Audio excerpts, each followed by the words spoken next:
우리가 이제 모텔이 망하는 가장 결정적인 이유는 최근에 우후죽순으로 관제 업체가 많이 세워졌습니다. 그런 관제 때문에 무인화 과정에서 장애물을 상당히 많이 만난다. 이런 관제 업체의 특징이 하나 있습니다. 대부분 다 못한다고 할 겁니다. 비용도 많이 올라가지만 전반적인 서비스의 품질이 떨어지는 문제가 발생해서 매출이 떨어지거나 추가 비용이 발생하거나 평점이나 이런 부분들에 영향을 받는 구조가 만들어질 수 있다. 관제 업체가 그 호텔을 책임지고 운영한다고 생각하시면 실패될 가능성이 매우 높습니다.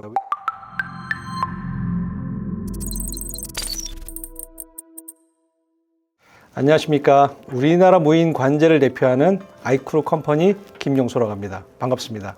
오늘의 주제는 실제로 무인화를 도입했다가 실패하는 여러 가지 특징들에 대해서 공유할 수 있도록 하겠습니다. 일단 무인 관제가 다 동일한 솔루션으로 작동되어지진 않습니다. 제일 중요한 거는 완전하게 수동으로 1대1로 고객을 대면하면서 할 수 있는 대면 관제가 있고요. 키오스크를 기반으로 해서 일반적으로 키오스크에 대한 관제를 통해서 진행하고 그 외에 어떤 여러 가지 변수에 의해서 대응할 수 있는 키오스크 관제를 두 가지가 나눠질 수 있는데 1대1 대면 관제로 가시게 되면 사실상 관제 업체에서 그 품질을 유지하는 게 현실적으로 가능하지가 않습니다. 프론트에 사람이 있는 것과 동일한 구조로 관제하기를 업주 대표님 원하시지만 실제로는 이제 그런 서비스가 만들어지지 않다 보니까 무인 관제를 대면 관제로 전환하시게 되면 비용도 많이 올라가지만 전반적인 서비스의 품질이 떨어지는 문제가 발생해서 매출이 떨어지거나 추가 비용이 발생하거나 아니면 여러 가지 평점이나 이런 부분들에 영향을 받는 구조가 만들어질 수 있다. 이게 이제 문제점 중에 하나고요. 이제 키오스크 관제의 핵심은 뭐냐면 일반적으로는 20-30% 내에서 키오스크를 잘 못 쓰시거나 연박이나 변수, 미성년자 이런 내용들을 대응할 수 있는 부분들에 제외하고는 기본적으로 키오스크를 가게 되면 비용도 낮아질 수 있고 고객의 어떤 만족도 끌어올릴 수 있기 때문에 이제 성공할 수 있는 가능성이 높지만 문제는 키오스크 기반 관제를 하려면 관제 업체 입장에서는 많은 돈을 투자를 하셔야 됩니다. 왜냐하면 솔루션도 만들어야 되고 그 다음에 이거를 관리할 수 있는 여러 가지 상황들을 만들어야 되기 때문에 투자 요소가 많아서 이제 일반적인 업체들이 관제는 쉽지 않고 영세 업체들의 관제는 대부분 다 대면 관제부터 시작한다 이렇게 이해하시면 될 텐데 그런 관제 때문에 무인화 과정에서 장애물을 상당히 많이 만난다. 이게 이제 지금의 상황이라고 보시면 될 것 같습니다. 대면 관제라는 게 뭐예요? 일단 고객이 프론트에 오시면 이제 뭐 예약을 하셨습니까? 그 다음에 뭐 숙박을 하실 건지 대시를 하실 건지 그런 내용을 이제 GD에서 보통 체크인 업무를 하는데 이 내용을 프론트에서 하는 게 아니라 원격 상에서 관제 직원을 통해서 진행한다고 보시면 될 것 같거든요. 근데 문제는 비용을 낮추기 위해서 관제 직원이 관리할 수 있는 호텔 수가 늘어나야 되는데 동시에 손님이 오셨을 때 대응을 동시에 할 수 없는 상황들이 다수 발생할 수 있는 여지가 있기 때문에 이런 과정이 벌어지면 클레임이 발생할 수밖에 없고 호텔을 재방문할 수 있는 기회가 줄어들 수밖에 없는 현실이니까요. 실제 피해는 관제 업체가 아니라 업주 대표님 쪽에서 피해를 보실 가능성이 높죠. 그게 이제 가장 관제의 단점이라고 보시면 될 것 같습니다. 최근에 우후죽순으로 관제 업체가 많이 세워졌습니다. 관제 필요성이 있기 때문에 시도는 하고 있지만 결국은 사람 베이스로 통해 가지고 원격으로 그냥 기존의 어떤 방식대로 대면 관제를 하다 보니까 실제로 이제 문제가 해결되지 않는 상황들이 많이 벌어지고 있죠. 가장 중요한 거는 미성년자 이슈가 제일 크겠죠. 누가 책임질 것이냐에 대한 문제입니다. 어쨌든 관제 직원이 아무리 훌륭하고 관제를 잘 하더라도 속이려고 하는 고객을 100% 방어하는 건 쉽지 않거든요. 근데 실제로 문제가 발생했을 때 100%를 책임 못 진다 하더라도 일정 부분이라 책임질 수 있는 구조를 만들거나 처음부터 그런 상황이 벌어지지 않게끔 관제 방법에 관련된 부분을 관리할 수 있는 능력이 있어야 되는데 이게 직원 몇 명 고용한다고 될 문제가 절대로 아닙니다. 이게 이제 핵심이라고 보시면 되고요. 이런 관제 업체의 특징이 하나 있습니다. 대부분 다 24시간 관제를 못한다고 할 겁니다. 대부분 야간, 특히 심야 시간. 이유는 어차피 손님이 동시에 올 수 있는 확률이 낮은 심야 시간, 야간 시간대밖에 못하기 때문에 그 시간대에 관제를 한다고 보시면 될 것 같습니다. 그러면 사실상 무인 운영을 하는 게 아니라 사실 유인 운영을 하면서 야간 심야 시간대에 보조적인 역할 정도밖에 못하니까 실제로 비용이 줄어든 효과는 크지 않다고 보시면 될 것 같습니다.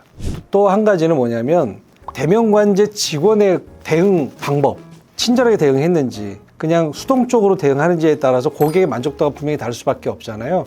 이렇게 노출될 수밖에 없다 보니까 관제 직원은 계속 바뀔 것이고 그 품질이 유지가 안 되는 과정에서 이용 고객들의 만족도가 호불호가 상당히 심할 수밖에 없다. 핵심은 사람의 관제 비중을 낮추는 게 본질적인 내용이라고 보시면 될 것 같습니다. 그리고 이제 우리가 관제 실패하는 이유 중에 하나가 이제 업주 대표님들의 관제에 관련된 개념, 이게 되게 중요하다고 보시면 될 것 같거든요. 관제 업체가 그 호텔을 책임지고 운영한다고 생각하시면 실패될 가능성이 매우 높습니다. 왜냐하면 관제 업체는 보조적인 역할을 해서 체크인 위주의 어떤 역할을 하게 되는데 업주 대표님의 역할과 관제 직원의 역할을 분명히 구분해서 이제 관제 직원의 역할에 대한 부분을 정확하게 가이드를 줬을 때 원활한 품질이 유지가 될 수 있고 이용하는 고객들의 만족도가 유지가 될 수 있다. 이렇게 이해하시면 좋을 것 같습니다. 근데 이제 모텔 처음 하시는 사장님들은 그런 매뉴얼을 짜는 게 되게 힘드실 것 같아요. 그런 거에 대한 솔루션도 있나요?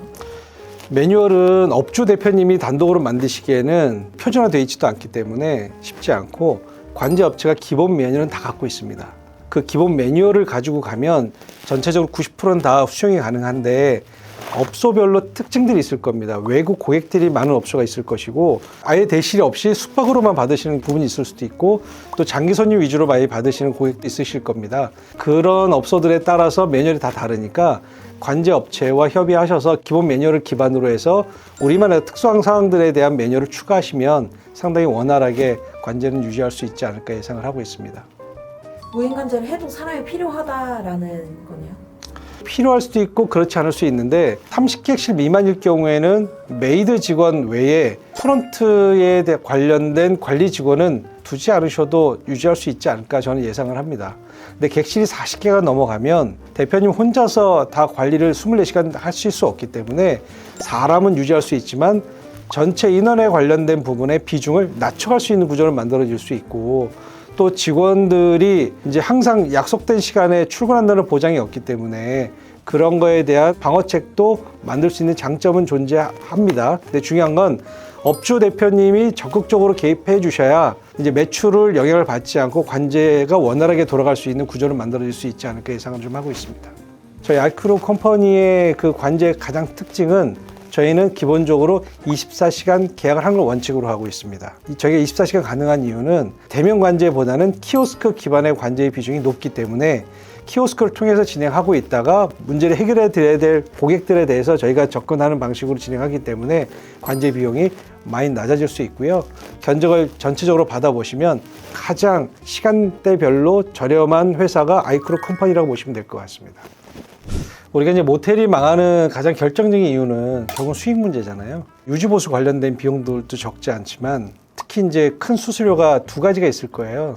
직원 인건비 관련된 비중이 높을 거고 OTA 채널 관련된 비중이 상당히 높습니다. 실제로 만실을 해도 수수료 띄고 뭐 이것저것 다 띄면 남는 돈이 거의 없는 상황이 벌어질 수 있게 되거든요.